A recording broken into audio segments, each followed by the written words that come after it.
Las cifras no cierran y el depósito está más vacío de lo que mis libros permiten admitir. El sistema exige balances limpios mientras el pan falta en las colas.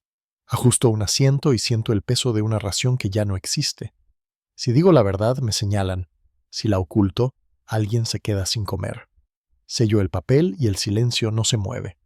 En junio de 1941, tras el inicio de la invasión alemana de la Unión Soviética, las ciudades del interior y las zonas industriales comenzaron a organizarse bajo un régimen de emergencia que afectó a toda la vida material. En Moscú, en Leningrado, en el Volga y en los Urales, el frente absorbía combustible, vagones, harina, carne y mano de obra, y el sistema civil quedó obligado a reducir el consumo y a fijar prioridades. La situación operativa era doble. Por un lado, el Ejército Rojo y la industria militar debían sostener un ritmo de producción y reposición bajo bombardeos, evacuaciones y pérdida de territorios agrícolas. Por otro lado, la retaguardia urbana tenía que seguir funcionando sin provocar desórdenes por falta de pan. En ese contexto, el Estado reactivó el racionamiento mediante tarjetas y cupones, un mecanismo que ya tenía precedentes en la historia rusa y soviética, y que prometía una distribución ordenada de lo escaso. Las empresas y organismos elaboraban listados de trabajadores. Las administraciones de vivienda reunían los datos de jubilados, niños y dependientes. Después, las oficinas encargadas de las tarjetas emitían documentos individuales según normas asignadas por categoría. Las tiendas y comedores recibían autorizaciones para retirar mercancía equivalente a la población adscrita, y al vender pan u otros productos recortaban cupones que debían justificarse y devolverse para el control. La arquitectura del sistema parecía sólida sobre el papel, pero la guerra exigía rapidez, y la rapidez reducía el control. Las oficinas locales trabajaban con personal improvisado, con instrucciones incompletas y con una presión política constante para cumplir entregas aunque el transporte fallara o los listados estuvieran desactualizados. En agosto de 1941, en Moscú, el fiscal Samarin elevó un informe tras una auditoría en la capital. El documento señalaba que quienes emitían tarjetas no habían recibido directrices claras ni oportunas, que las oficinas de distrito no ejercían un control profundo sobre la emisión, y que en tiendas de alimentos los cupones se acumulaban sin contarse ni registrarse. En algunos establecimientos, los paquetes se guardaban sin recuento, sellados o simplemente atados, con días completos de ventas convertidos en masa indistinta de papel. Ese detalle administrativo, aparentemente menor, era una grieta estructural. Cada cupón no era solo un comprobante, era una unidad de pan, de azúcar, de aceite y, por tanto, una fracción de supervivencia. Si el cupón no se contaba, no existía un puente fiable entre lo entregado al ciudadano y lo retirado del almacén. En las semanas siguientes, el sistema se extendió por ciudades medianas y por regiones que recibían fábricas evacuadas y nuevos contingentes de trabajadores. En torno a esas fábricas crecieron comedores, economatos y depósitos de aprovisionamiento. Los depósitos eran nodos críticos. Concentraban harina, cereal, grasas y productos manufacturados antes de su paso a tiendas y cocinas colectivas. En uno de esos depósitos de retaguardia, vinculado al circuito de una oficina regional de tarjetas, trabajaba un contable cuya función era rutinaria y decisiva. No era un dirigente, no era un comisario, era un empleado de escritorio, con libros de entrada y salida, formularios de garantía, sumas mensuales, saldos y sellos. Su tarea consistía en conciliar dos mundos que rara vez coincidían en guerra: el mundo físico de sacos, cajas y latas, y el mundo de cifras que permitían justificar cada kilo ante una administración superior. En el otoño de 1941 y el invierno de 1941 a 1942, la presión sobre esos libros se convirtió en amenaza diaria. Las entregas llegaban tarde. Los vagones se desviaban. Los cortes eléctricos y los bombardeos obligaban a detener turnos. Los trabajadores discutían en colas largas con un frío sostenido, esperando pan y una ración mínima. En ciudades como Leningrado, el racionamiento y la tarjeta eran literalmente la diferencia entre vivir un día más o no. La tarjeta, sin embargo, tenía un punto débil universal. Su valor dependía de que el circuito entero la respetara. Si una oficina emitía más de lo debido, o si una tienda aceptaba cupones sin controlar su origen, la escasez se redistribuía de manera desigual y silenciosa. Para el contable del depósito, el primer problema no fue ideológico ni criminal, fue de cuadratura. Las cifras no cerraban. Los partes de salida reflejaban consumos que el almacén ya no podía sostener si se contaba el inventario real. En la práctica, podía ocurrir que una tienda declarase una venta de pan a partir de cupones que nadie había contado, o que un comedor justificase raciones para una plantilla cuyos datos eran secreto por motivos militares. El sistema daba prioridad al ejército y a la industria de defensa. Las grandes plantas vinculadas a la producción militar manejaban plantillas protegidas por el secreto, y esa opacidad creaba una zona en la que era difícil verificar cuántas tarjetas correspondían realmente a trabajadores existentes. Los documentos podían circular con sellos correctos y cifras plausibles, pero sin un control independiente capaz de contrastar nombres, turnos y registros. En 1942, el gobierno intentó una corrección organizativa.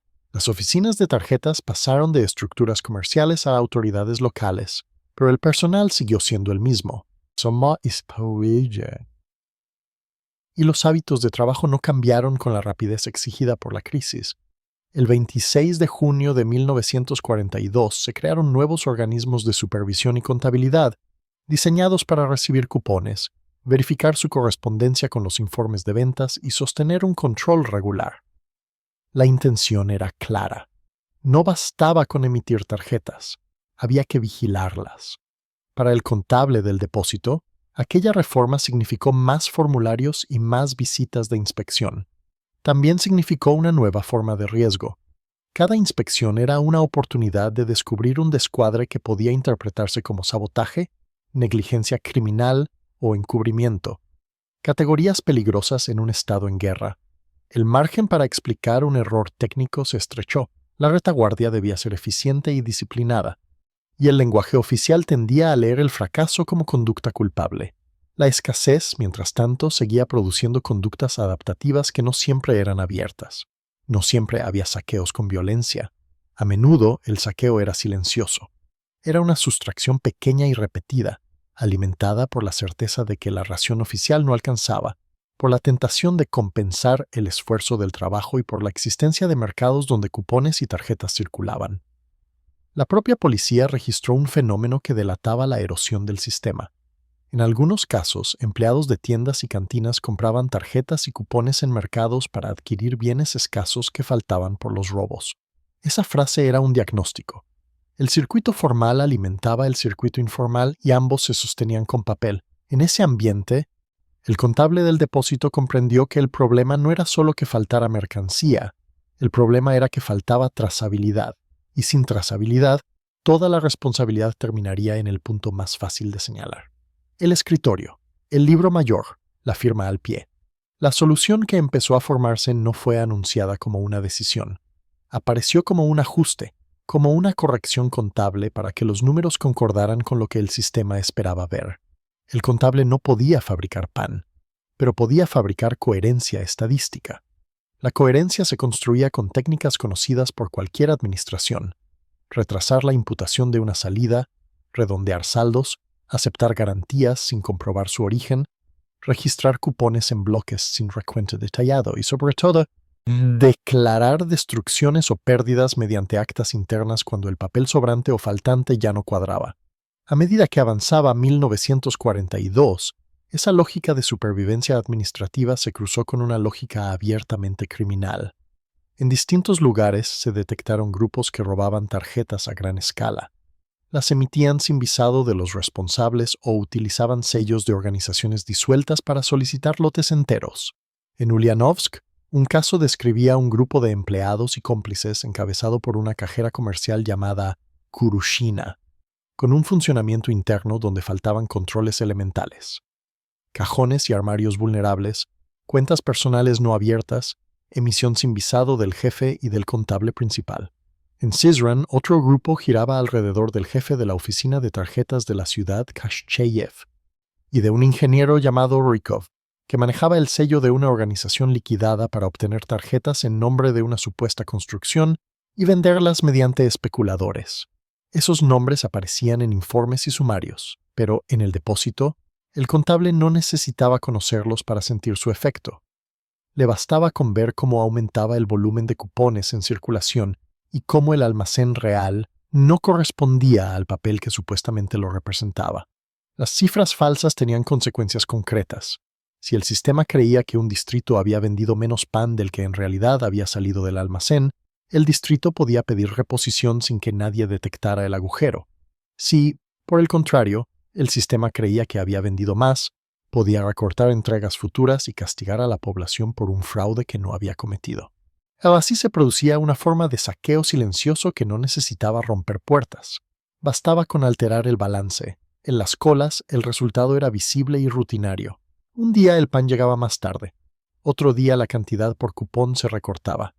En algunos barrios, la sensación de arbitrariedad crecía. La gente percibía que el sistema existía, pero no entendía por qué fallaba de manera tan desigual.